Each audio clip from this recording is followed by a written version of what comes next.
Bismillahirrahmanirrahim. Assalamualaikum warahmatullahi wabarakatuh. Innal hamdalillah nahmaduhu wa nasta'inuhu wa nastaghfiruh wa na'udzu billahi min shururi anfusina wa sayyiati a'malina. Man yahdihillahu fala mudilla lahu wa may yudlil fala hadiyalah. Wa asyhadu an la ilaha illallah wahdahu la syarikalah wa asyhadu anna Muhammadan abduhu wa rasuluhu. Allahumma shalli ala nabiyyina Muhammad wa ala alihi wa man tabi'ahum bi ihsanin ila yaumiddin. Allahumma inna nas'aluka ilman nafi'a wa rizqan thayyiban wa amalan mutaqabbala. Puji syukur kita panjatkan pada Allah. Selawat dan salam semoga tercurah pada Nabi besar kita Muhammad sallallahu alaihi wasallam. Baik, kesempatan pagi ini seperti biasa ba'da subuh kita mengawali hari kita dengan ilmu sebagaimana doa dari Nabi SAW ba'da subuh. Allahumma inni as'aluka ilman nafi'a wa rizqan thayyiba wa amalan mutaqabbala. Lantas yang kita kaji kali ini masih seputar harta haram muamalat kontemporer. Kita pakai cetakan ke-23 dari buku Ustaz Irwandi Tirmidzi. Mudah-mudahan Allah Subhanahu wa taala senantiasa menjaga beliau dalam kebaikan dan memberikan rahmat juga bagi kita semuanya. Dan kami mengucapkan jazakumullah khairan kepada Zoom, Khobar Islam Academy, juga rekan-rekan dari RTVC yang rutin menyiarkan kajian pagi dan malam. Begitu pula tim Rumaiso TV dan radio Darus Sholihin via streaming. Mudah-mudahan semuanya mendapatkan keberkahan dengan memulai pagi ini dengan ilmu. Baik, kita lihat masih lanjutan pembahasan riba. Setelah di pertemuan pertama kita bahas sejarah riba, terus dampaknya. Dampak riba kemarin, dan ini umumnya hal haram ya. Hal haram itu pasti punya dampak. Ya, sekali lagi, hal haram itu pasti punya dampak. Ini dampak riba terhadap pribadi ada dampak riba juga terhadap kehidupan masyarakat. Ada dampak riba juga terhadap ekonomi, ya, dan terhadap ekonomi ini bisa terjadi pada riba itu merusak SDM. Terus riba itu penyebab utama terjadinya inflasi. Terus riba itu menghambat lajunya pertumbuhan ekonomi. Riba itu menciptakan kesenjangan sosial. Riba itu faktor utama terjadinya krisis ekonomi global. Nah, lalu kita bagi riba jadi dua. Riba dain dan riba bai. Riba dain dan riba bai. Riba dain itu riba dalam utang, jadi utang plus bunga. Ya, utang plus bunga. Bisa jadi bentuknya juga kredit, telat ada denda. Ketika lewat jatuh tempo dikenakan denda. Kemudian bisa juga bentuknya pembeli yang menawarkan, beri tenggang waktu, nanti dibayar lebih. Beri tenggang waktu, nanti si pembeli nanti kembalikan lebih. Nah, yang mendasari ini semua kaidah kullu qardin jarra manfaatan fahuwa riba. Setiap utang piutang yang di dalamnya itu ada manfaat, maka termasuk dalam riba. Syaratnya perlu diingat ya, untuk menerapkan kaidah ini, setiap utang piutang yang berlaku manfaat atau keuntungan di dalamnya itu adalah riba. Syaratnya kemarin disebutkan satu, keuntungan terpisah bukan mengikut. Ya, keuntungannya itu terpisah bukan mengikut. Si A pinjam uang kita gitu. Si A kan beri manfaat pada kita dengan menjaga uang tadi sampai nanti dia kembalikan.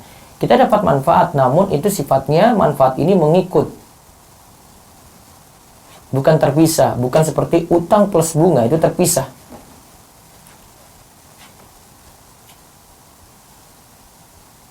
Yang kedua, keuntungan untuk kreditur, keuntungannya itu diperoleh oleh kreditur, bukan debitur, juga bukan kreditur dan debitur sekaligus. Kreditur itu berarti yang memberikan pinjaman. Si A memberikan pinjaman, dia dapat kembalian nanti utang plus bunga. Maka dia dapat untung. Kalau kasusnya debitur itu yang dapat untung, boleh. Ya, kalau kasusnya itu debiturnya yang dapat untung, berarti boleh. Misalnya, kita beri pinjaman pada si A. Ya. Kita kreditur nih, si A itu pinjam, debitur. Si A ini ketika pinjam, dia pinjam 2 juta rupiah. Nah, karena kita tahu dia susah, yang kita suruh kembalikan saja. Sudah Pak, sudah 1.500.000 saja nggak apa-apa. Sini aja saya sudah anggap lunas nih. Nah, dia dapat manfaat, debitur lu dapat manfaat. Boleh. Atau bisa jadi kedua-duanya ya. Atau ada jasa perantara di situ. Ini, saya yang punya uang, saya beri pinjaman, si A ini mau pinjam uang ke saya, terus ada perantara. Si A ini bilang sama si perantara, ya, nanti saya kasih kamu, kalau dapat pinjaman nanti saya kasih ya 100.000, tenang aja. Yang penting kita pinjam dulu nih. Maka jasa perantara dapat untung. Ya, jasa perantara dapat untung di situ, maka tidak masalah. Terus yang ketiga, keuntungan disyaratkan di awal. Ya, keuntungan itu disyaratkan di awal. Nah, ini nggak boleh. Namun kalau itu datang belakangan, nah itu termasuk si peminjam kredit, si peminjam debitur. Ya, ini termasuk dia berbuat baik. Ini yang hadis yang pernah kita sebut, rahimallahu imra'an samahan idza ba'a wa idza ishtara wa idza iqtada. Semoga Allah itu merahmati seorang, dia itu berlaku baik, berlaku lapang ketika dia itu menjual, ketika dia membeli, atau ketika dia itu melunasi utang. Ya, datang dia bawa, karena ini sekaligus pelunasan, ini pelunasan terakhir. Dia mengucapkan terima kasih sudah pinjam uang 2 juta. Terus dia bawa, misalnya dia punya hasil dagangan, dia penjual daging misalnya. Ya, penjual daging, dia bawa tadi daging, ya, hasil ya jualannya, dia kasih kepada si pemberi pinjaman, kepada kreditur, maka tidak masalah. Nah, namun yang keempat, keuntungan diberikan sebelum utang lunas. Ini baru jadi masalah. Namun kalau sesudah utang lunas, nah ini tidak jadi masalah. Maka tadi kalau dia berikan sesudah, tadi tidak jadi masalah. Namun kalau di tengah-tengah, kalau dia itu pedagang daging, saat si A ini diberi pinjaman, ya, dia pedagang daging, ya, saya ini minjam, setiap kali datang di situ, dia kasih diskon terus. Setiap kali lagi datang, dia kasih lagi, gitu. Orang-orang lain nggak pernah. Karena saya punya jasa ke dia, ya, saya beri dia itu pinjaman. Setiap kali datang, dia kasih potongan luar biasa. Nah, ini kalau di tengah-tengah sebelum utang lunas, ini kemarin ada hadis yang disebut, idza aqrada ahadukum qardan fa ahda lahu aw hamalahu 'ala dabba fala yarkabha wa la yaqbaluhu illa ayyakuna jara bainahu wa bainahu qabla dzalik. Apabila seorang di antaramu memberikan pinjaman, lalu yang menerima pinjaman memberikan hadiah kepadamu atau mintamu untuk menaiki kendaraannya, ini pas lagi masa proses pelunasan, belum lunas, maka janganlah engkau menaikinya. Dan jangan terima hadiahnya, kecuali pemberian hadiah tersebut telah berlangsung antaramu dengannya sebelum engkau berikan dia pinjaman. Hadis riwayat Ibnu Majah. Dari hadis ini dinyatakan hasan oleh Imam As-Suyuti. Nah, lihat. Maka kemarin juga ada yang sebutkan masalah, jadi keluarganya pinjam, si A ini pinjam pada keluarganya uang, dan ini masih hubungan keluarga. Setiap kali ketemu, ada kesempatan kumpul-kumpul keluarga, dia kasih pemberian cuma-cuma kepada setiap anggota keluarga gitu. Padahal utangnya besar. Nah, ini belum lunas. Besok datang lagi, ditanya ini apa ini untuk lunas atau gimana? Enggak pakai aja gitu. Nah, ternyata yang minjam ini usahanya bangkrut, utangnya sana sini, aset-asetnya itu ingin dijual dan sudah serba bingung nih untuk lunasi. Nah, kemudian pihak keluarga nuntut dia untuk kembalikan utang tadi. Ya, dia jawab, masa segitu besarnya? Padahal utangnya memang segitu. Masa segitu besarnya? Masa sudah kasih berapa gitu? Nah, dia nuntut apa yang diberi dulu sehingga transaksi selanjutnya jadi bingung untuk pelunasan. Untuk pelunasan bingung. Ini pakai hitungan yang mana nih ya? Utang aslinya kan sekian. Tapi dia minta dikurangi karena dulu pernah kasih-kasih gitu ketika proses pelunasan ini dikasih-kasih. Atau mungkin nggak proses pelunasan, ini belum lunas. Dikasih terus tapi nggak jelas itu untuk lunasi atau cuma pemberian hadiah gitu. Nah, problemnya di sini. Kenapa Nabi SAW itu katakan, jangan dikasih cuma-cuma tadi naik kendaraan, jangan. Terima hadiahnya seperti itu, jangan. Ya, karena nanti punya problem ke depan seperti tadi. Kita banyak lihat kasus-kasus orang yang punya utang seperti itu. Intinya ini terkait dengan masalah utang, jadi memang kita harus hadapi penuh sabar karena memang terkait dain, ini terkait utang. Ya, orang harus punya kelapangan ketika ingin menagih, ya. Ketika dia itu utangnya belum lunas-lunas,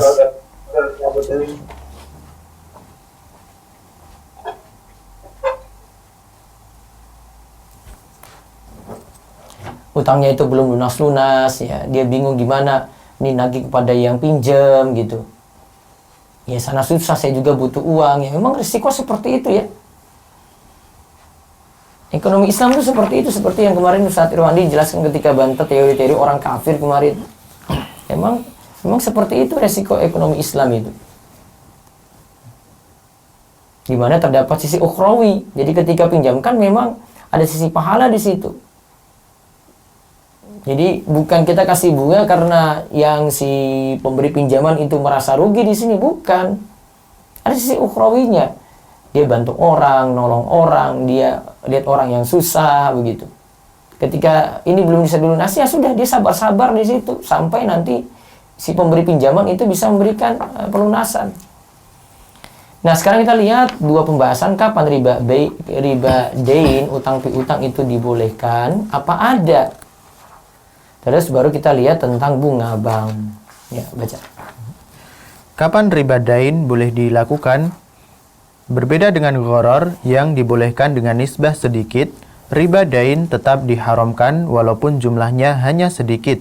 Tidak ada keringanan sedikit pun dalam jumlah riba, hukumnya haram sekalipun kecil. Ya, riba dain, ingat ya, sekalipun kecil.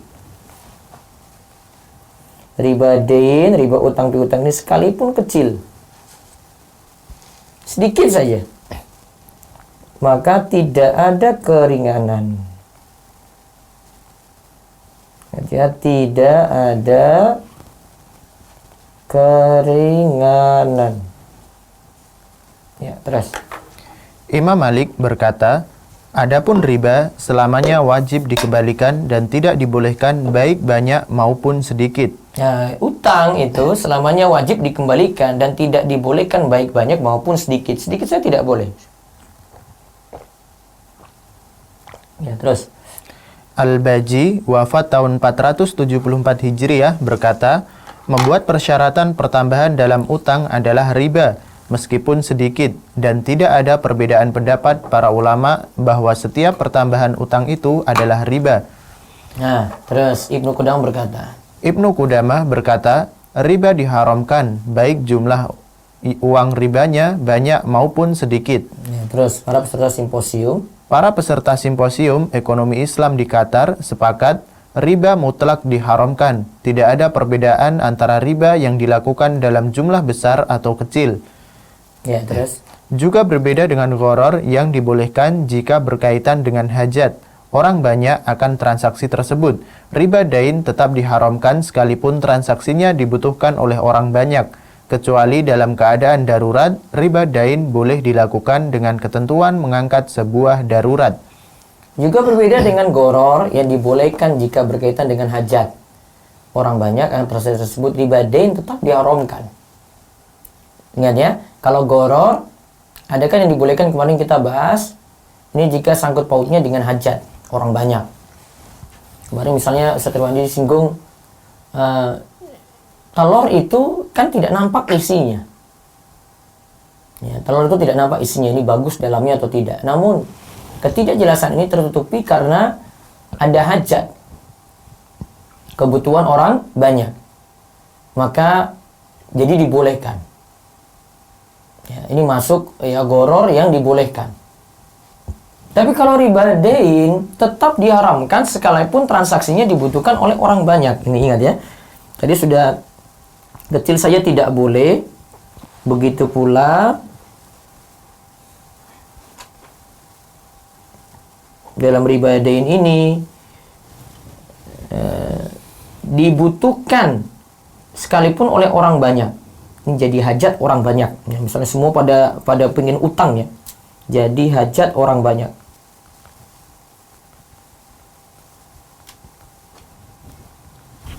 Tetap juga haram. Ya, tetap diharamkan. Kecuali dalam keadaan darurat, riba dain boleh dilakukan dengan ketentuan mengangkat sebuah darurat. Nah, kecuali, ingat ya kata kecualinya, darurat. Ketika darurat, bukan ketika hajat. Jadi kalau ketika hajat itu misalnya motor. Beli motor itu masih bisa mendapatkan motor second dengan harga sesuai kemampuan dia gitu. Dia dapat harga 2 juta, 3 juta masih bisa. Namun orang paksa untuk beli ya secara kredit untuk dapat motor anyar. Untuk dapat motor baru. Itu bukan darurat. Karena dia masih dapat ya motor second dengan harga murah. Ya Ustaz, kita nggak bisa nih, kalau nggak punya motor. Ya beli motor second. Second masih bisa. Bukan paksakan diri dengan ya nempuh kredit kemudian dapatkan motor yang ya nyicil tadi.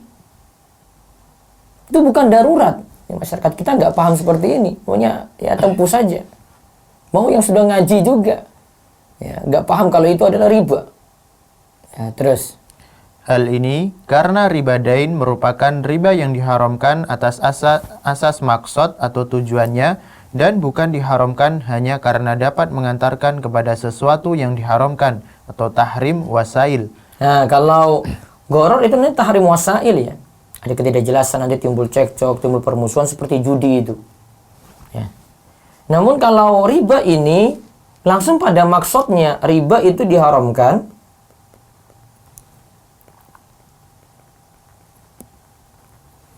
atas asas maksud, tujuan.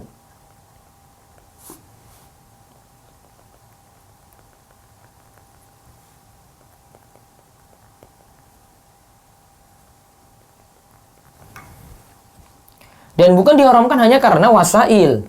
Ya, kan kita ingat ya ada maqasid, ada wasail. Ada yang jadi tujuan, ada yang jadi perantara. Jadi haramnya ini karena tujuannya, intinya gitu, bukan karena perantaranya. Misalnya saya contohkan, zina ini maksud diharamkan. Ini intinya ya, zina itu diharamkan. Wasail perantara menuju zina itu berdua-duaan, ya, bertatap muka dengan lawan jenis, kemudian sentuhan. Nah, itu namanya wasail. Wasail ini diharamkan juga. Namun lebih parah kalau maksudnya, makosidnya diharamkan. Jadi riba itu di sini posisinya sama seperti zina ini. Diharamkan ya pada perbuatannya di sini. Bukan karena jadi wasail perantara. Ini apalagi kalau kita bicarakan riba dain. Di riba diharamkan atas maksud tujuan.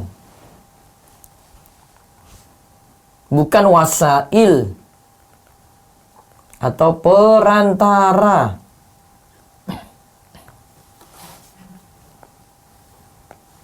Ya, itu diingat ya. Ini atas dasar maksud, bukan wasail atau perantara. Baik. Ya. Maka sebuah kebutuhan yang tidak masuk kategori darurat tidak dapat memberikan dampak terhadap hukum asal haramnya riba jenis ini. Nah, sebuah kebutuhan yang tidak masuk kategori darurat. Sebuah kebutuhan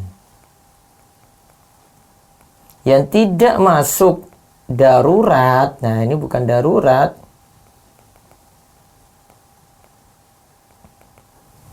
Darurat misalnya tidak bisa, dia nggak bisa bertahan hidup kecuali ada orang tertentu sampai rumahnya dia pinjam uang dari situ untuk mempertahankan hidupnya karena serba susah misalnya pandemi saat ini gitu. Nah itu kalau ini darurat ya dengan terpaksa berarti.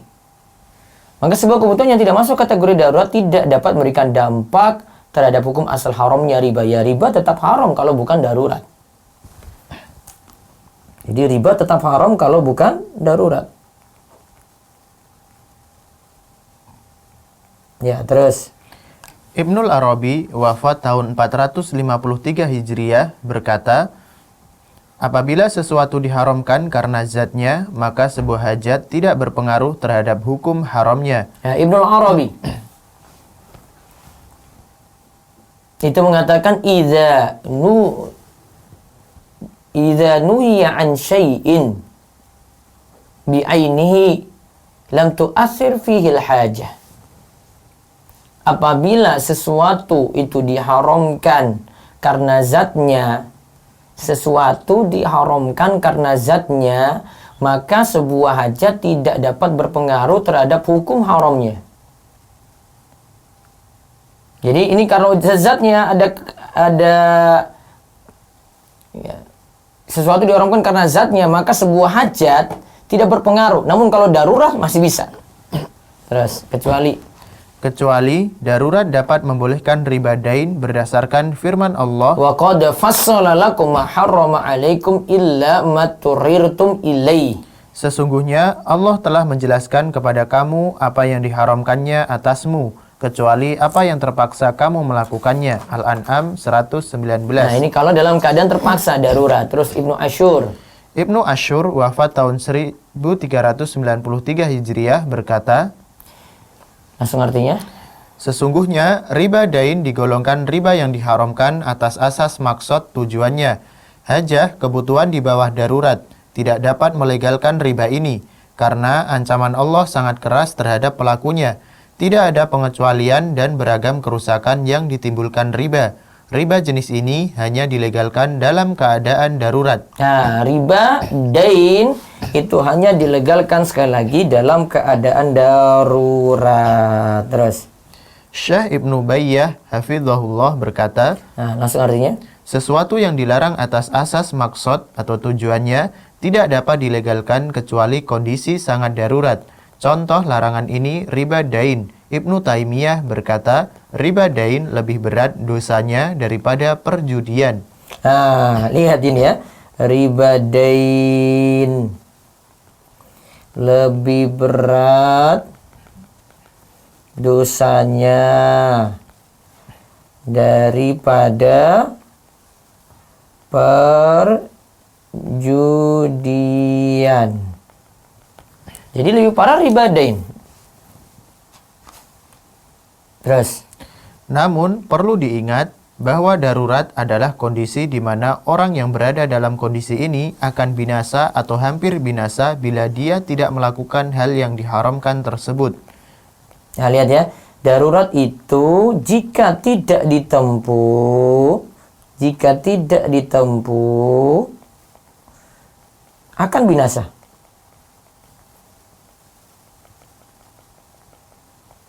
Ya, terus Juga dengan ketentuan bahwa orang yang dalam keadaan darurat tidak mempunyai pilihan selain melakukan hal yang diharamkan. juga dengan ketentuan bahwa orang yang dalam keadaan darurat, ya dalam keadaan darurat tidak mempunyai pilihan selain melakukan hal yang diharamkan. Ya, terus Dan kadar haram yang boleh dia lakukan hanyalah sebatas menghilangkan kondisi nah, daruratnya. berarti jika tidak tempuh akan binasa, namun dia ambil ambil yang haram ini, dia ambil haram ini hanya sekadarnya saja.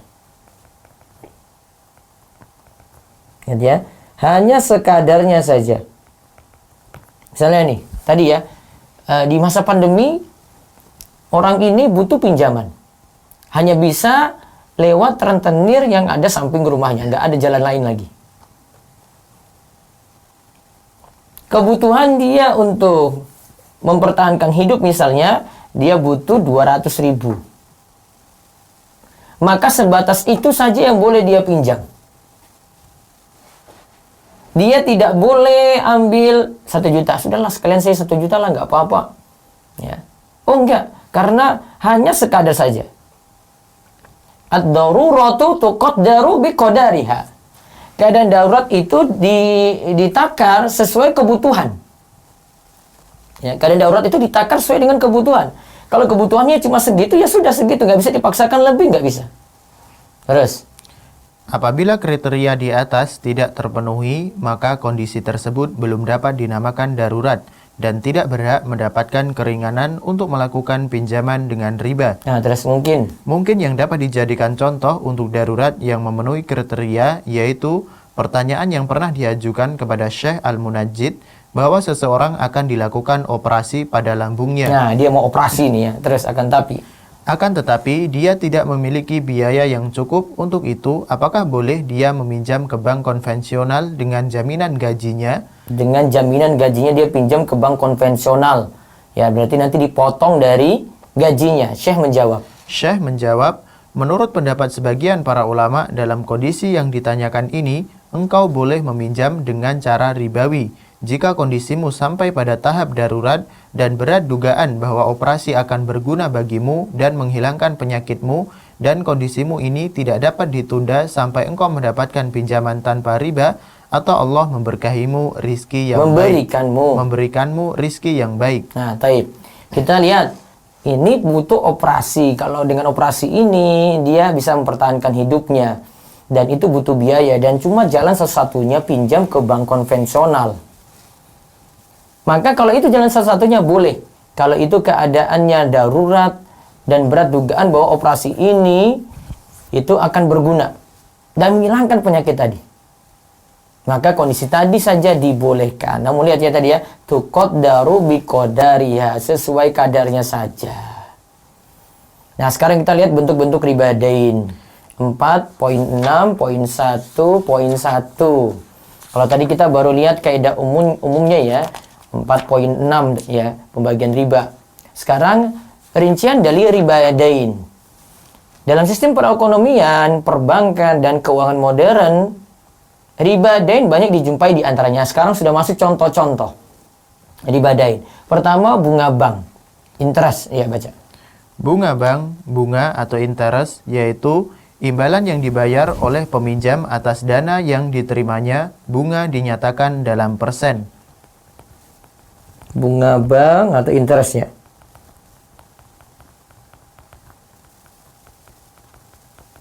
Ya, terus. Bank konvensional? Bank konvensional, bank yang tidak islami, sebagian besar usahanya bergantung kepada bunga. Nah, usaha bank konven itu tergantung pada bunga. Ya, terus. Di mana bank mengumpulkan modal dari dana masyarakat dalam bentuk tabungan. Lalu, uang yang terhimpun dari dana masyarakat tersebut dipinjamkan dalam bentuk modal kepada suatu pihak. Bank memberikan bunga kepada para penabung dan menarik bunga dari peminjam. Bunga ya, di mana bank mengumpulkan modal dari dana masyarakat. Jadi, modal dikumpul dari masyarakat.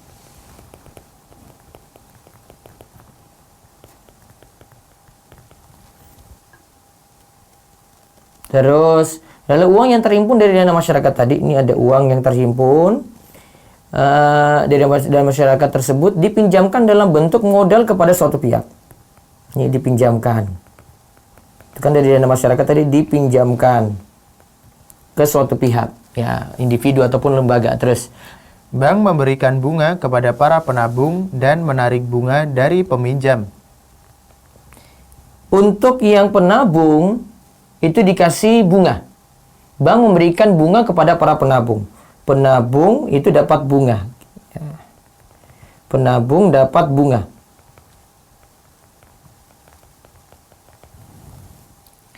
Sedangkan yang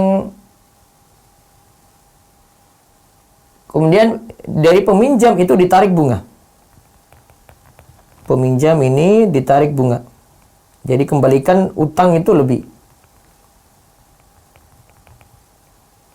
Ya, terus. Bunga yang ditarik dari peminjam jauh lebih besar daripada bunga yang diberikan kepada pemilik rekening tabungan. Lihat ya. Ternyata antara bunga yang ditarik dari peminjam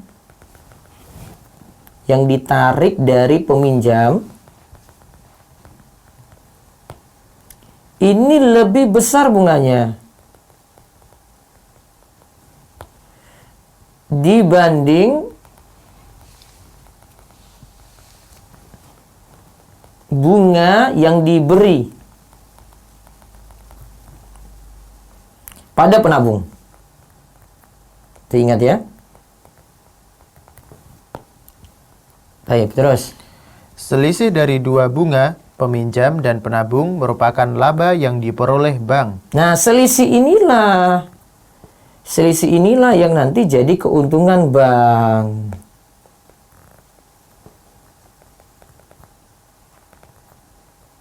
Ya, selisihnya ini yang jadi keuntungan bank.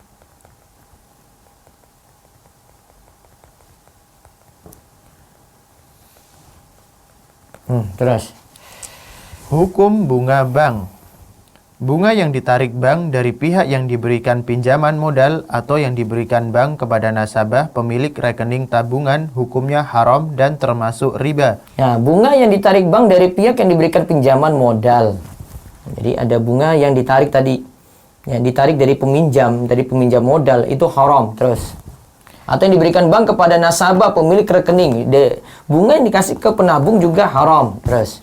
Karena hakikat bunga adalah pinjaman yang dibayar berlebih. Nah, hakikat bunga, ingat ya, ini hakikatnya ya.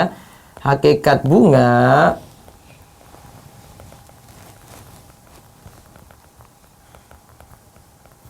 adalah pinjaman yang dibayar berlebih.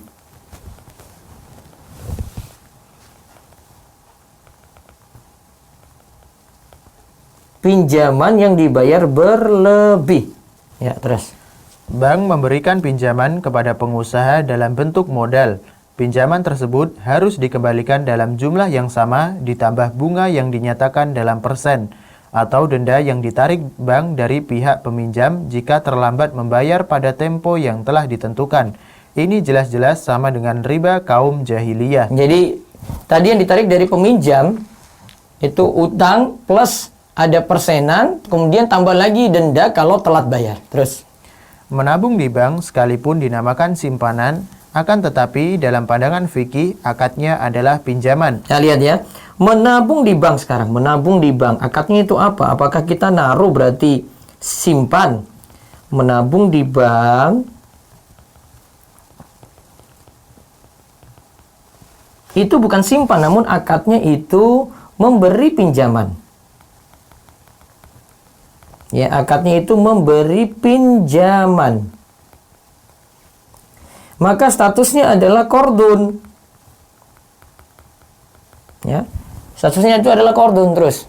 Karena pinjaman atau qard dalam terminologi fikih berarti menyerahkan uang kepada seseorang untuk dipergunakannya dan dikembalikan dalam bentuk uang senilai pinjaman. Lihat ya, kalau qardun itu menyerahkan uang. Kita serahkan uang. Menyerahkan uang kepada seseorang ya, saya katakan kepada A. Terus dipakai aja, silakan dipakai. Ya, nanti dikembalikan oleh si A ini, nanti dikembalikan dengan jumlah yang sama, senilai pinjaman dengan jumlah yang sama. Dengan jumlah yang sama senilai pinjaman.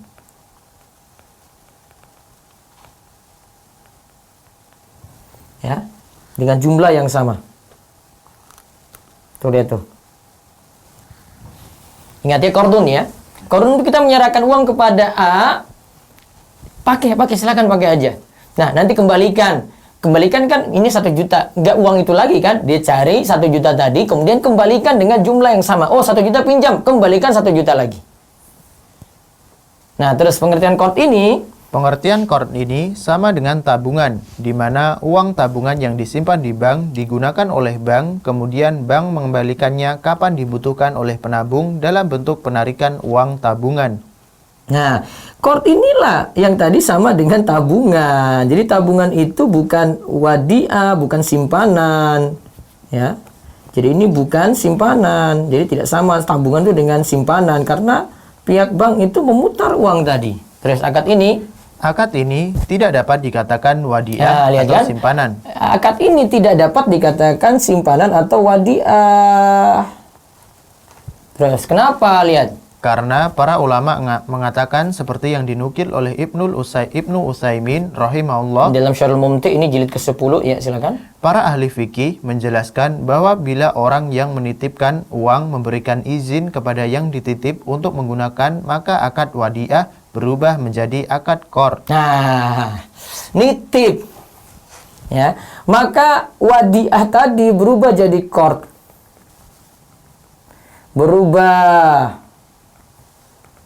jadi qard. Sama kemarin yang kita bahas dompet virtual kemarin ya. Yang kemarin kita bahas dompet virtual. Ini punya uang, kita taruh situ, nitip. Ya, kita bilang simpan. Saya simpan Ustadz di dompet virtual ini. Iya, simpan. Ini dari wadiah berubah jadi qard. Karena apa tadi? Bila orang yang menitipkan memberikan izin, silahkan dipakai. Ya. Orang yang menitipkan itu memberikan izin untuk dipakai uang tadi.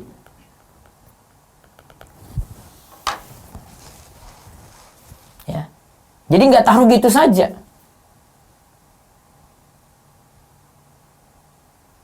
Taruhlah kita nganggap itu kalau dompet virtual kemarin, taruhlah yang GoPay itu ya. Kita nganggap itu wadiah. Terus dikasih promo terus banyak. Setiap ada promo lagi. Wadiah berarti ada keuntungan. Nah, berarti kan dari si pihak yang dititipi tadi kan kasih kita hadiah terus. Apa mungkin dari pihak GoPay itu kasih kita hadiah terus?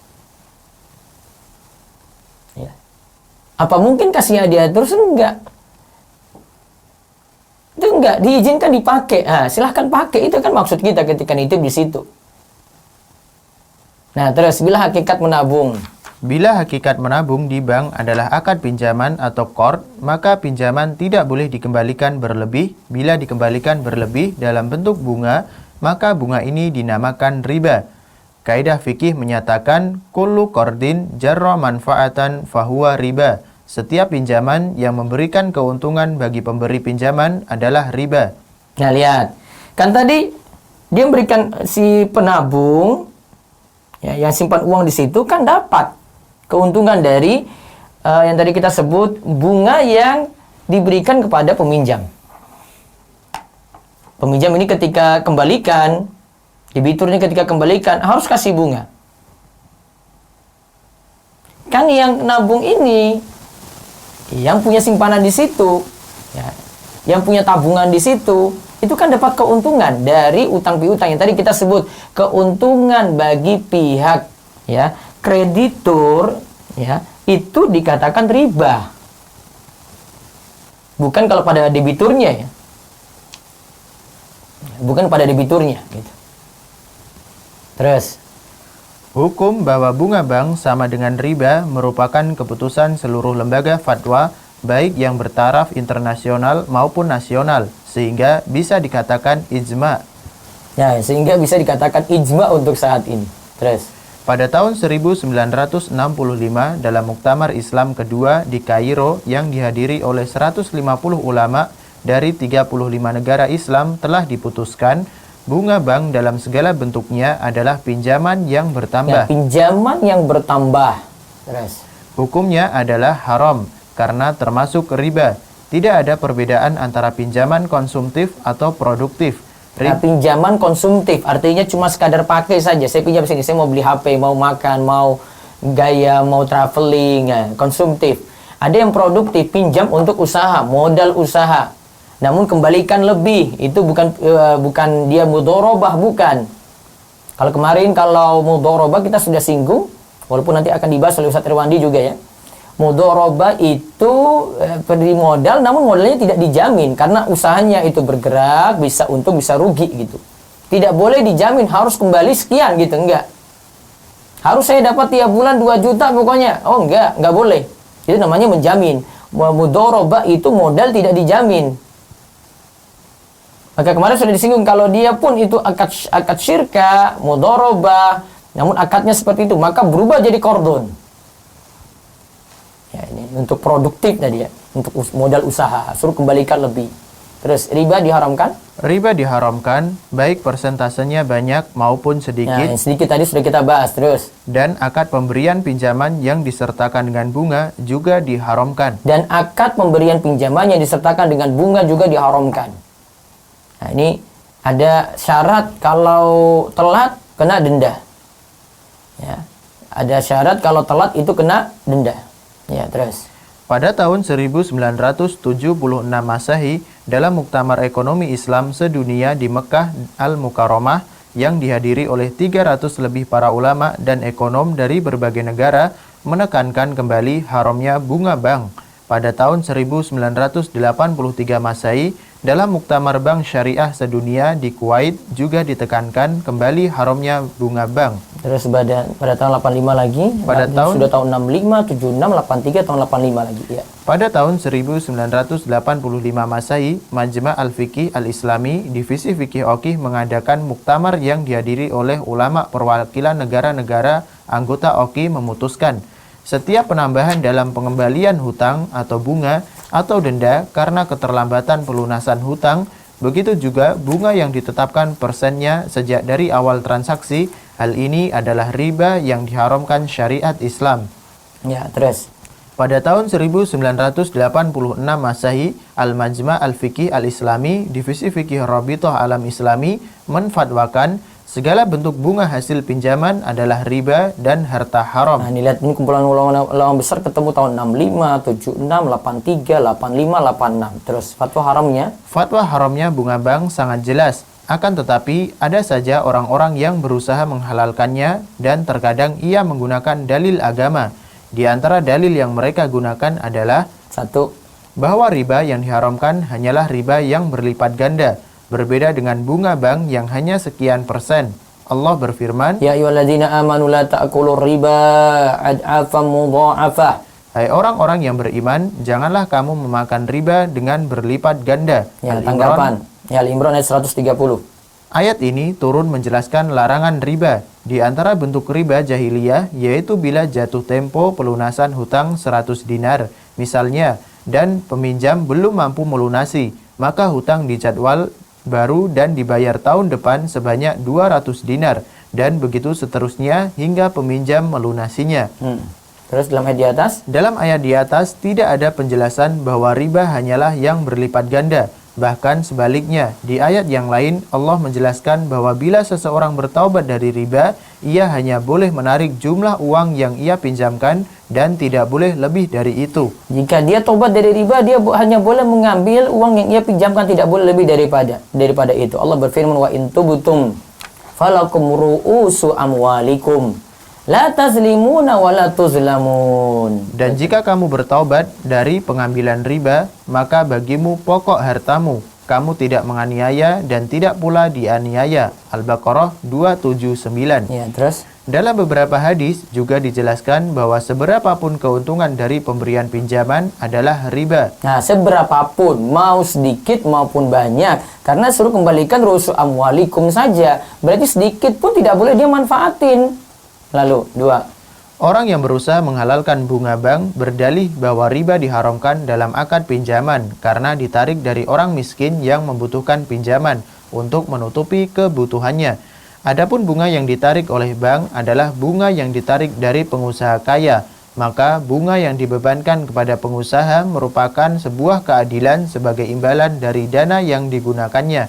Ya, tanggapan. Hal ini tidak benar, akan tetapi riba tetap diharamkan kepada para pengusaha atau orang kaya, karena sejak zaman para sahabat sudah dikenal memberikan pinjaman kepada orang kaya untuk dijadikan tambahan modal usaha perniagaannya. Nah, Diriwayatkan oleh Al-Bukhari bahwa orang-orang menitipkan uangnya kepada Zubair bin Al-Awwam radhiyallahu anhu. Lalu Zubair mengubah akad titipan menjadi akad pinjaman agar dapat digunakannya sebagai tambahan modal, dan di sisi lain penitip merasa aman uangnya tidak akan hilang.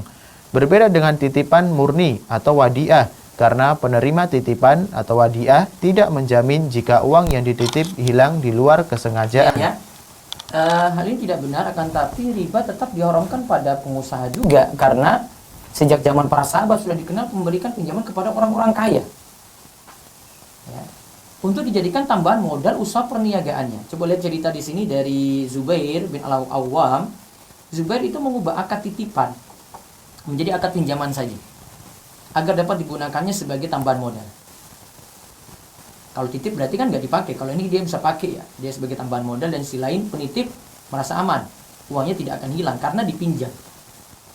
Berbeda dengan titipan murni wadiah. Kalau wadiah kan tidak bisa dipakai, karena titipan wadiah tidak menjamin jika uang yang dititip itu hilang di luar kesengajaan. Jadi kalau ada orang nitip tidak sengaja ini hilang, ya sudah tidak dijamin berarti. Ya, tidak dijamin. Namun kalau itu meminjam ya dijamin. Ya, meminjam itu berarti dijamin. Dijamin uang itu balik. Tapi tentu dengan jumlah yang sama. Maka dia ubah dari akad wadiah ke akad pinjam. Biar akhirnya dijamin, orang tidak perlu khawatir. Pokoknya saya kembalikan, saya pinjam. Kalian nggak nitip, ya, namun saya pinjam. Namun dia berkata, la walakinnahu salafun fa inni aksha alaihi doi'ah. Saya tidak mau jadikan akadnya qard karena aku khawatir uang kalian hilang. Ya, terus. Dengan demikian, sekalipun pinjaman diberikan kepada orang kaya, tetap haram menarik bunga. Inilah sebuah keadilan. Ini sebuah keadilan. Yang miskin juga tidak dikenakan bunga, orang kaya juga tidak dikenakan bunga dong. Terus. Dan tidak mungkin bunga atau riba sebuah keadilan. Karena jika dibenarkan menarik bunga dari peminjam, maka saat pengusaha tersebut rugi dalam usahanya, pihak penarik bunga tetap menarik hutangnya ditambah bunga, dan saat dia untung, ia juga menarik hutang ditambah bunga. Nah, lihat ya, tidak adilnya itu gini, pokoknya balik. Kalau rugi, ya pokoknya balik juga. Kalau dapat keuntungan, ya balik hutang tadi plus bunga. Ya, jadi ini menunjukkan tidak adilnya di sini. Kok narik pada orang kaya juga? Ini riba itu hanya khusus untuk orang kaya saja? Enggak. Terus. Jadi yang tetap untung hanya pemberi pinjaman, sekalipun penerima pinjaman merugi. Ya. Ini adalah sebuah kezaliman dan bukan keadilan. Lawan dari keadilan ya kezaliman. Terus. Dengan demikian, maka transaksi simpan pinjam di bank konvensional murni transaksi riba. Karena akadnya adalah qard dan peminjam disyaratkan melunasi hutangnya melebihi nominal pinjaman. Ya. Hukum haramnya bunga dari akad pinjam meminjam juga sama baik menggunakan sistem konvensional seperti bank dan rentenir. Begitu juga hukumnya bila dijalankan dengan cara kontemporer menggunakan aplikasi atau dikenal juga dengan fintech, finansial teknologi. Nah, ini tentang fintech dan hukum menabung di bank. Insyaallah besok baru kita kaji. Bismillah. Baik, kesimpulannya tadi berarti titipan di bank itu qardun, ya, bunga di situ ditarik dari peminjam, terus nanti diserahkan juga bunga ini kepada penabung, di mana bunga yang ditarik dari peminjam itu lebih besar daripada si penabung. Nah, selisihnya inilah yang nanti diperoleh oleh bank. Jadi hakikat bunga itu adalah pinjaman yang dibayar berlebih. Jadi kita ketika menabung di bank itu memberi pinjaman, itu transaksinya itu qardun. Qardun itu menyerahkan uang kepada A, silakan dipakai, nanti dikembalikan dengan jumlah yang sama senilai pinjaman, berarti dijamin. Namun kalau wadiah tidak dijamin. Ya, karena kalau tidak sengaja itu hilang ya sudah. Kalau mudharabah juga akadnya itu tidak dijamin. Karena kalau untung ya sudah bagi, kalau rugi ya juga sudah. Modal tadi berarti ludes habis. Wallahu a'lam. Baik, selanjutnya kami terima telepon sampai jam 6:30. Dan WA ataupun di Zoom nanti siap-siap. Ya, monggo.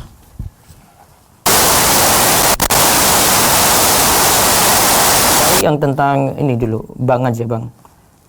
Kaitan materi dulu ya. Bagaimana hukumnya menggunakan kartu kredit untuk membeli barang dengan bunga 0%? Kalau tidak ada denda, baru boleh ya. Namun nanti ada kondisi hajat, kondisi darurat. Nanti coba ikuti ini pembahasannya nanti Ustadz Irwandi sampai di kartu kredit. Kalau Ustadz Irwandi nggak bolehin sama sekali sih. Tapi nanti kita lihat pembahasan beliau nanti selanjutnya. Ya. Ada telepon, silakan. Assalamualaikum. Dengan siapa ini? Iya, monggo Bu Alin.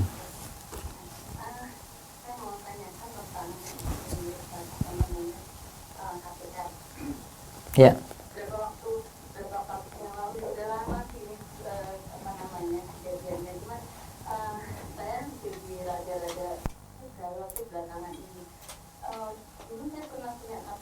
Yang waktu itu akadnya sama itu menurut kami sih waktu itu kami sudah cukup hati-hati, maksudnya saya sama suami sudah cukup hati-hati dengan menanyakan tentang akadnya seperti apa gitu. Dan kebetulan banknya juga bank syariah gitu ya. Terus waktu itu ketika diinikan akadnya, jadi saya ingat banget penjelasan dari, kalau saya bilang itu dari pihak bank itu, dari marketingnya gitu ya. Itu jadi begini Ustadz, yang pertama adalah ada di situ sistem sewa. Jadi karena rumah itu kan sudah saya DP. Saya sudah DP rumahnya 30% dan kemudian sisanya itu yang saya waktu itu mau pinjamkan ke bank gitu kan. Nah, di situ dari pihak banknya menjelaskan bahwa ini nanti Ibu akadnya adalah sewa ke kami karena kami punya sebagian hak dari rumah yang Bapak beli waktu itu gitu ya, suami saya gitu. Jadi waktu itu Bapak beli, kami punya sebagian hak dari rumah yang Bapak beli, yang ini kami pinjamkan dengan akad sewa. Jadi Bapak menyewa ke kami dengan, jadi yang angsuran setiap bulan itu dianggap sewa gitu. Nah, pasti di situ kalau dari nilai pinjaman pasti kan ada tambahnya. Tapi menurut kami sih waktu itu oke, kalau itu sistem sewa, ya udah, sewa itu kan berapa kesepakatan harga yang yang disepakati aja, saya pikir begitu. Yeah. Terus berjalannya waktu kok terus karena saya khawatir yang pertama adalah di situ tetap aja itu sebenarnya bunga gitu yang pertama. Kemudian yang kedua itu apakah termasuk dua akad dalam satu ini ya, transaksi begitu. Apakah itu termasuk seperti itu? Padahal itu kan nggak boleh ya Ustadz ya? Iya, dia sewa, terus dapat utang lagi di situ. Iya, jadi waktu itu saya dianggap sewa, tapi ketika sudah selesai masa sewa itu, rumah itu akan menjadi hak milik Bapak, seperti itu gitu Ustadz. Itu namanya itu akad itu sewa, terus nanti kalau sudah waktu tertentu, terus ditamlik, terus dimiliki. Para ulama punya beda pendapat dalam masalah ini karena mereka pendekatan takyif dan kesimpulan nanti berbeda-beda. Kalau saya sih masih nganggap ini rawan ini. Dan syarat-syaratnya itu berat. Ya. Jadi dia sewa terus nanti pada akhir waktu tertentu kan jadi milik, ya kan? Miliknya, iya. Iya, miliknya. Karena tipis sekali bedanya dengan ini juga, dengan berikan pinjaman dengan kordun. Tipis bedanya itu. Ada syarat-syarat tertentu di situ. Nanti kapan-kapan kalau ini sudah lanjut lagi, saya singgung itu. Saya masih kuatkan pendapat yang masih nggak bolehkan. Tapi saya belum tahu nanti di sini ada pembahasan Ustadz Irwandi singgung itu atau tidak. Dan nanti beliau memilih pendapat yang mana saya belum tahu. Saya masih nganggap itu masalah. Masih ada kelanjutan pembahasan nanti ya, iya, Ustadz ya. Itu sewa terus kan di akhir nanti jadi milik. Iya. Nanti itu sebenarnya sama. Dia pinjamin juga nanti jadi milik juga. Jadi perbedaannya tipis sekali. Ya, perbedaannya tipis. Perbedaannya itu ada di antara para ulama. Ada yang bolehkan, ada yang tidak bolehkan. Iya, iya. Amannya sih ya enggak gitu kalau saya. Yang saya khawatirkan sih apa ya itu apa namanya, mungkin sistem marketing yang gimana caranya untuk itu bisa apa namanya, kami menganggap itu bukan riba gitu. Saya khawatir itu gitu, sedangkan di situ sebenarnya ada ribanya. Iya. Ya pokoknya lebih aman seperti itu. Ya, satu lagi Ustadz Iya. ya, ini masih tentang KPR itu. Jadi waktu itu kami membandingkan dengan yang lain, ini juga dari Bank Syariah juga. Yang itu di situ dia kalau waktu kami tanya akadnya seperti apa gitu. Jadi kalau yang itu rumah ibu, rumah bapak yang bapak pilih itu kami beli. Kami beli maksudnya dari pihak banknya ya, kami beli kemudian saya jual lagi ke bapak gitu. Itu akadnya seperti itu. Nah, waktu itu kami berpendapat kalau itu dibeli sama pihak bank, kemudian kami membeli dari bank dengan harga yang sudah dinaikkan, nggak masalah gitu. Saya pikir karena ini kan akadnya jadi jual beli gitu ya. Tapi kemudian yang apa namanya menjadikan kami kemudian ragu-ragu adalah ketika itu loh, kalau bank itu dibeli bank, harusnya transaksi antara pemilik rumah yang pertama dengan yang pertama ya, yang rumah pertama itu kan harusnya langsung dengan bank ya. Tapi ini yang bertransaksi dengan pemilik rumah adalah kami, dan di situ yang membayarkan apa namanya DP-nya itu kami gitu. Nah, itu gimana kalau yang seperti Ini itu? status beli rumah juga. Gimana? Ini beli rumah juga, KPR juga. Iya, KPR juga. Jadi kami membandingkan waktu itu, ini udah lama sih ya, udah berapa tahun yang lalu. Cuman kan sering kita diskusi sama teman itu, KPR yang syariah gimana itu kan. Jadi saya juga nggak ini dengan apa yang pasti yang bagusnya itu seperti apa. Cuman yang kami pelajari dari dulu kami cari tahu informasi itu seperti itu. Kalau yang seperti itu menurut Ustadz gimana? Jadi itu beli rumah. Yang kedua ini ya, beli rumah dengan akadnya, karena ada pinjaman ke bank, akadnya dengan bank itu adalah rumah yang dibeli sama konsumen ini dibeli sama bank. Kemudian bank itu menjual ke kami. Bank beli rumah terus jual ke ini, ya terus. Iya, bank menjual ke kami. Waktu itu kami pikir itu ya udah, kalau itu kan akad jual beli, sah lah insya Allah gitu ya. Iya, jadi, kalau seperti itu boleh. Yang jelas bank miliki barang. Tapi yang bertransaksi yang menjadi kami galau itu yang bertransaksi dengan pemilik rumah awal itu adalah kami. Jadi waktu itu apa namanya, kita lihat rumah udah seneng gitu ya, dengan udah cocok, kemudian kita memberikan DP ke pemilik rumah gitu. Kita memberikan DP, sisanya nanti DP dengan bank uang berarti. kami. Sisanya urusannya dengan bank. Setelahnya itu urusannya dengan bank. Tapi ketika kami tanya akadnya seperti apa, bang, itu rumah kami beli gitu ya, kami beli, kemudian kami jual lagi ke bapak. Jadi misalnya waktu itu dibeli dengan bank, oleh bank itu 500 juta ya, kemudian dijual lagi ke bapak dengan nilai misalnya 600 juta seperti Ya, itu. bank dapat selisih margin tadi 500-600.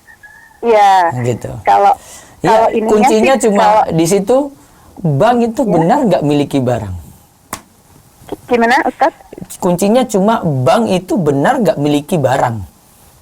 Itu yang saya tanyakan. Nah, itulah. Itu kalau memang cuma akal-akalan bank ya berarti dia tidak punya. Tapi saya tahu belakangan ini regulasi itu bank itu, misalnya bank syariah masih boleh melakukan transaksi jual beli dia. Jadi dia memang beli gitu. Kalau memang ini benar ya akadnya sah. Jadi dia sudah miliki toh. Terus jual gitu, walaupun dengan harga tinggi, sama seperti saya beli barang, saya sudah pegang itu, terserah saya dong, saya mau naikkan marginnya berapa. Mau naikkan, ya. Itu cuma masalahnya bank benar atau tidak memiliki barang tadi. Itu aja kalimatnya yang kunci. Kalau memang benar, iya maka aman berarti. Namun kalau tidak, ya berarti sama saja muter-muter gitu. Kalau kalau ternyata yang mendp rumah itu, jadi yang mendp rumah itu saya harusnya kan kalau misalnya itu apa namanya, bank yang membeli mestinya DP dan sebagainya itu kan dari bank, menurut saya sekarang gitu ya, menurut Iya, kami sekarang itulah seperti itu, gitu ya. saksinya di situ. Kok DP jenengan terus bank kok yang nanti lunasi dan nanti bayar ke bank? Apakah akadnya itu harusnya kan sama saja, bank pinjamin tapi dia sudah lunasi dulu kepada pemilik rumah. Iya kan harusnya gitu sebenarnya. Iya. Ya pokoknya amannya gak usah kredit-kredit deh kalau zaman sekarang itu. Duit ya wes langsung beli gitu aja. Gak usah muter-muter dengan bank itu, bank muter-muter aja. Iya, khawatirnya tapi ada yang terakhir, kalau ini teman-teman saya, jadi benar-benar saya suka rumah itu, kemudian yang membeli itu dari pihak banknya. Jadi yang bertransaksi, jadi yang konsumen itu hanya menunjuk saya suka rumah itu, saya membeli rumah itu. Nah, kemudian yang bertransaksi dengan pemilik rumah itu merubah namanya. Iya, setelah itu bank nanti tetapkan harga kan setelah bank beli kan. Iya, kalau benar bank beli, boleh beli seperti itu dari bank. Kalau yang seperti itu boleh ya, boleh. Ustaz ya. Dengan catatan tadi ya, benar-benar bank memiliki. Itu aja kata kunci. Iya. Kalau kredit kan nggak seperti itu. Kalau kredit motor itu kan nggak seperti itu. Leasing itu kan nggak miliki. Ya, pihak leasing kan nggak miliki. Langsung sudah konsumen bawa. Itu saya yang mau motor tadi ya bayar pokoknya ke leasing. Nggak ada perpindahan kepemilikan, nggak mampir-mampir sama sekali ke dia kok. Ke leasing itu enggak. Itu nanti murabahah, Bu Alin. Yang itu murabahah yang ketiga tadi. Nah ini ada pembahasannya sendiri. Namun ada syarat-syarat juga itu biar nggak dikelabui. Yang jelas tidak boleh barang itu belum dimiliki gitu. Terus dia sudah lakukan transaksi kayak gitu, nggak boleh. Gitu ya. Satu lagi Ustadz ya.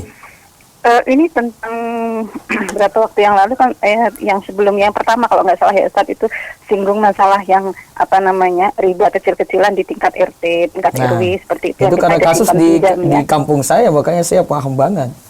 Ya, itu terjadi juga di kami gitu, dan itu rasanya sulit sekali untuk merubah gitu ya. Jadi ada simpan pinjam yang itu tujuan utamanya memang untuk membantu mereka yang membutuhkan gitu ya. Nah, kemudian di situ sebenarnya sih kalau di tempat saya sudah ini ya. Jadi kan mereka mengembalikan dengan ditambah kalau bahasanya sih admin gitu ya, dengan ditambah admin sekitar 1%, dan 1% itu masuknya ke kas. Kas itu sama sekali tidak dibagikan. Jadi kas ini kemanfaatannya untuk dana-dana sosial. Untuk bagi sosial ya? Iya, untuk sosial. Jadi memang tidak dibagikan. Jadi memang untuk misalnya ada yang sakit, ada yang meninggal, ada kerja bakti atau apa gitu. Yang seperti itu boleh nggak? Nggak boleh. Tapi 1%-nya di awal. Nggak boleh. Nggak boleh juga ya. Itu namanya dia sudah tetapkan riba di awal, Bu Alin. Jadi saya pinjamin uang ke Bu Alin, saya nggak usah nuntut nanti Bu Alin kembalikan lebih, nggak usah. Terserah gitu loh, kembalikan tetap sama perjanjiannya ya. Mau kembalikan lebih ya monggo gitu. Kalau akhirnya dikembalikan lebih terus saya pakai ini untuk sosial, terserah saya. Namun kami sudah ditetapkan syarat di awal 1%. Iya kan? Walaupun itu akhirnya tidak pakai gitu. Akhirnya tidak pakai karena dipakai untuk kas sosial. Jadi intinya riba itu jangan dicari-cari dulu gitu loh. Maksudnya jangan diberi syarat. Ini sama seperti kemarin ada yang nanya saya persis seperti ini juga. Saya bilang, oh Pak nggak kayak gitu, riba jangan dicari-cari. Wong sudah kasih tambahan saja itu kena laknat kok. Kenapa kita cari ini terus nanti, nggak apa-apa saya nanti kan salurkan untuk kepentingan sosial. Itu jangan dicari-cari laknatnya dulu dong. Biar nggak kena laknat ya jangan kasih syarat di awal. Gitu. Jadi simpan pinjamnya sendiri, kembalikan utuh ya. Nanti uang kas sendiri gitu. Kas ini yang dipakai untuk kegiatan sosial. Jangan ganggu dengan simpan pinjam tadi. Simpan pinjam sendirikan kas. Nanti orang pinjam 2 juta, yuk kembalikan 2 juta. Tetapi untuk yang kas ini setiap kali ada pertemuan suruh ngisi kas. Ini untuk dana sosial. Ini yang jadinya kita sebut kayak kemarin asuransi syariah itu loh. Gitu. Ya. Ya, urunan aja warga pokoknya setiap kali pertemuan ya ada ya kumpulin nih 10.000 semuanya ya kumpulin untuk kas untuk kegiatan sosial, jangan gabung dengan simpan pinjam. Kalau di desa itu dia mungkin nggak pakai juga sama, tapi akhirnya dibeli untuk kelebihan kas ini. Mereka beli tenda, mereka beli apa kursi, alat-alat RT gitu dari kelebihan ini. Nah, pakai barang-barang ya sama saja, dia pakai kelebihan dari utang kemudian bagi barang-barang gitu. Berarti manfaatkan riba dong, karena semuanya pakai sendiri.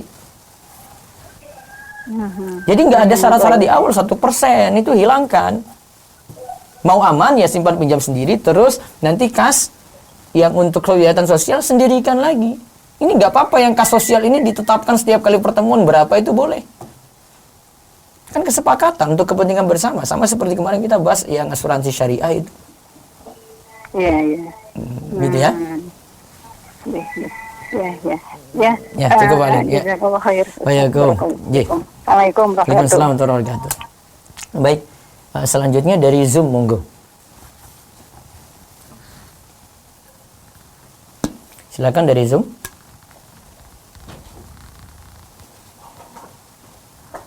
Bentar, tunggu ya. Nanti sound dulu. Assalamualaikum warahmatullahi wabarakatuh. Iya, waalaikumsalam warahmatullahi wabarakatuh. Iya. Ustaz, saya izin bertanya. Salah satu dari keluarga saya ya, ada yang mungkin sudah terlanjur gitu Ustaz minjem di bank. Sudah terlanjur minjem di bank. Nyatain. Ya Ustaz. Terus. Nah, lalu pertanyaan saya, kalau misalkan sudah bertaubat gitu Ustaz. Nah, Iya. tapi dia tuh belum sanggup membayar semuanya Ustaz, jadi masih dalam proses menyicil. Nah, itu hukumnya gimana ya Ustaz? Apakah taubatnya diterima ataukah dia masih mengalir gitu dosanya Ustaz? Soalnya dia belum bisa bayar langsung sekaligus gitu.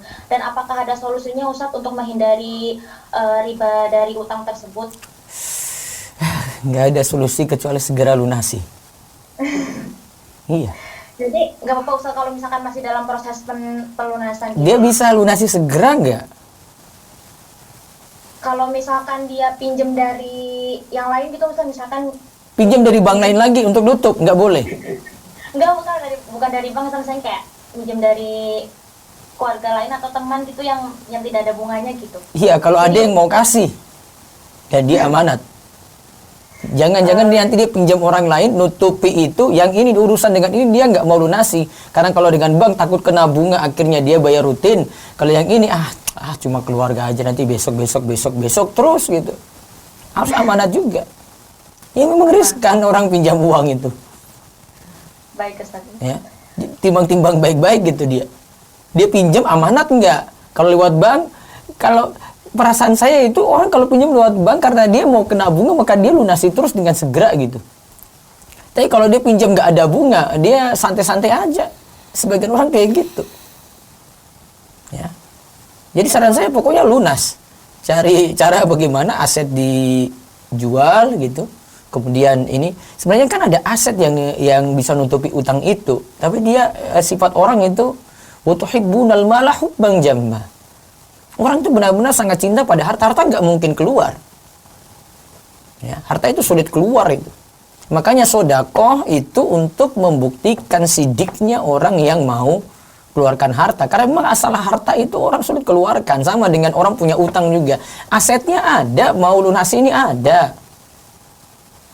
Tapi nggak mau orang itu punya aset, misalnya mobil dia punya 2, 1 keluarkan untuk bayar utang, nggak mau.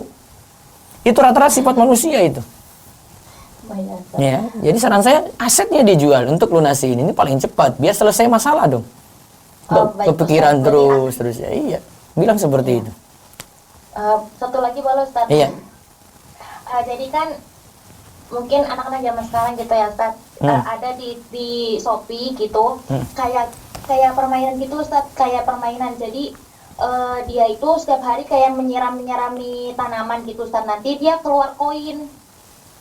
Baik. Nah, nanti koinnya kalau terkumpul bisa buat menukarkan voucher dengan gratis ongkir, atau bisa membayar transaksi gitu Ustaz. Kalau misalkan dia beli barang tapi koinnya itu cukup bisa buat membayar, itu gimana ya hukum? Secara hukum kalau keterangannya cuma sebatas itu saja, saya tidak temukan masalah lainnya, masih boleh. Oh, masih boleh Ustaz? Iya. Jadi apa istilahnya hadiah lah dari pemilik Shopee itu untuk pelanggan yang install aplikasinya dapat koin seperti itu. Walaupun nggak ada saldo, voucher dikumpul-kumpul terus kan berarti. Iya Ustaz. Nah dari begitu. voucher ini nanti ya cuma-cuma berarti dia kasih. Oh, baik-baik. Iya. Baik, Ustaz. Terima kasih Ustaz. Iya. Jazakallah. Waalaikumsalam. Satu lagi dari Zoom silakan. Dari chat boleh. Iya silakan dari chat. Dari chat, Assalamualaikum warahmatullahi wabarakatuh. Waalaikumsalam warahmatullahi wabarakatuh. Ya. Bagaimana bila ada orang tua yang meminjam uang ke bank dalam tempo waktu tertentu, dibayar secara kredit plus bunga untuk usaha dagangnya? Kredit plus Satu, bunga. apakah hasil usahanya halal? Harta yang diberikan untuk keluarga bagaimana Ustadz? Nah, Dua, terus. apa saja yang menyebabkan menjadi haram? Ketiga, bagaimana cara menasihati orang tua yang sudah meminjam uang ke bank? Yang jelas pinjamnya sudah salah karena tetap kena laknat gitu. Dia pinjam ya. Dia pinjam ini sudah salah. Untuk kredit untuk usaha gitu. Ya, itu kena laknat karena dalam hadis kan sebutkan la'ana Rasulullah sallallahu alaihi wasallam akila riba wa mukilah wa katiba wa syahidai. Wa qala hum sawa. Gitu. Nabi SAW itu disebutkan Rasulullah SAW itu melaknat yang rentenir, yang menyetor, yang mencatat, yang dua saksi, terus dikatakan semua sama dalam dosa. Maka minjam salah gitu. Ya sudah salah. Apalagi di situ yang tadi kita bahas kan ada dua keadaan ya. Bisa jadi itu karena hajat dia, bisa jadi karena darurat. Kalau itu bukan darurat, cuma sekadar hajat saja, ya bukan darurat. Artinya kalau nggak pinjam nanti kayak operasi tadi ya, kalau tidak pinjam nanti jadi mati gitu. Nah darurat. Namun kalau ini cuma hajat saja, cuma hajat, ya, cuma hajat. Saya pingin, ya, padahal nggak punya itu juga nggak apa-apa. Atau bisa misalnya motor, ya tidak beli motor yang 20 juta, dia beli motor second pun bisa sebenarnya. Namun ya masalah gengsi, masalah macam-macam gitu. Intinya kredit kemudian untuk usahanya sini ya sudah salah. Kemudian saran saya tobat dan bertekad tidak mau mengulangi lagi. Nah sekarang masalahnya dari hasil usaha ini dia nafkahi keluarga. Ya, kalau dari yang saya pahami selama ini, ya, yang dia berikan apalagi nafkah untuk keluarga di mana tidak ada jalan lain untuk anggota keluarga yang mereka tidak bekerja, belum cari nafkah, ya maka mereka dapatkan haknya, jadi boleh mereka manfaatin. Nah, namun sekarang permasalahannya kan usahanya ini berkembang dari harta riba ini ya. Jadi usaha yang lain riba sendiri, kemudian ini berkembang gitu. Nah, sekarang ini hasil usahanya yang sumbernya dari riba, dari kredit ini bagaimana? Kalau yang saya pahami, kreditnya sendiri, ini dosa sendiri. Ketika ini berkembang, maka jadi milik si yang punya kan, maka dia kan yang nanggung. Ya, dia yang nanggung, dia yang beri jaminan di situ. Kalau kerugian, usahanya rugi, ya dia yang nanggung juga. Berarti kalau ada keuntungan dari usaha ini ya juga untuk dia. Ya, juga untuk dia, maka usahanya setelah itu dipakai ya berjalan halal ini. Namun awalnya haram. Itu istilahnya ya dimaafkan untuk selanjutnya. Namun ya tidak dibolehkan untuk yang awal.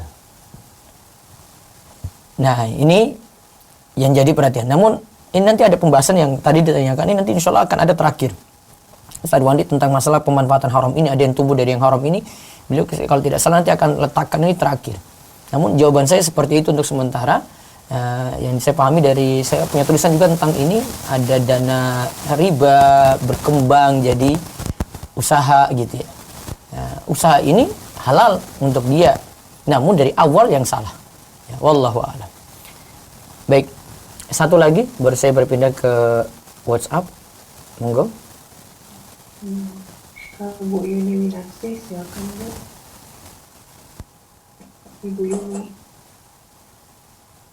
Assalamualaikum. Waalaikumsalam warahmatullahi wabarakatuh. Ustadz, saya mau tanya, Iya. misalnya ini kan saya dalam keadaan butuh uang dan tidak ada seorang pun yang memberikan pinjaman kepada saya. Tapi yang ada itu bisanya pinjam ke bank atau pegadaian. Bagaimana hukumnya dan apakah diperbolehkan? Nggak ada aset atau cara-cara lain lagi, Bu? Jual sesuatu atau pinjam ke keluarga. Ya. Untuk pinjam ke keluarga itu sudah saya usahakan tapi nggak ada yang ngasih. Kalau jual sesuatu? Jual sesuatu sih ya sudah ada yang sudah saya jual, cuman ya masih kurang gitu. Masih kurang juga? Masih kurang. Iya. Jual sesuatu juga masih kurang. Coba Iya. kalau itu bukan darurat, nggak sampai buat binasa, maka tetap cari dulu yang halal. Kecuali sampai nanti tingkatan darurat. Namun kalau darurat ingat, cuma sekadar butuh saja yang dipinjam. Tidak boleh lebih daripada itu. Ya, jadi saya maksudnya ya saya pinjam yang sebutuhnya saya itu. Iya, namun saya nggak legalkan ini ya, karena saya belum tahu keadaan ibu sejatinya bagaimana. Ya, harus lihat dari keadaan masing-masing ya. Kalau tadi keadaan darurat itu seperti ada yang mau operasi gitu. Kalau ini untuk apa pinjam? Untuk usaha atau untuk apa, Bu? Untuk biaya anak sekolah ke pondok gitu, bagaimana? Mau masuk awal? Iya.